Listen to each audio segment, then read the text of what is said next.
Ces voitures en flammes en témoignent.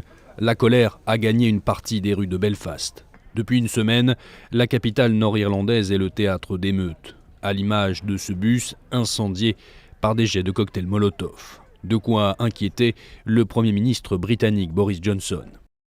Je suis profondément préoccupé par les scènes de violence en Irlande du Nord, en particulier les attaques contre la police, ainsi que les attaques contre un chauffeur de bus et l'agression d'un journaliste. Le bon moyen de résoudre les différends est le dialogue, et non la violence. L'événement qui a mis le feu aux poudres, ce sont les funérailles d'un ancien membre de l'IRA en pleine pandémie et sans respect des mesures sanitaires. Mais ces violences sont surtout la conséquence du Brexit.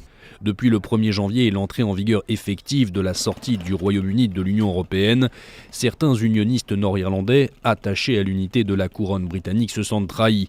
Pour eux, cet accord va les marginaliser et les séparer du reste du Royaume-Uni.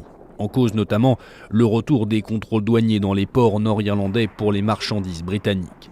La première ministre d'Irlande du Nord, Arlene Foster, membre du parti unioniste, a elle aussi condamné les violences, s'empressant d'affirmer que les émeutiers ne représentaient pas l'unionisme.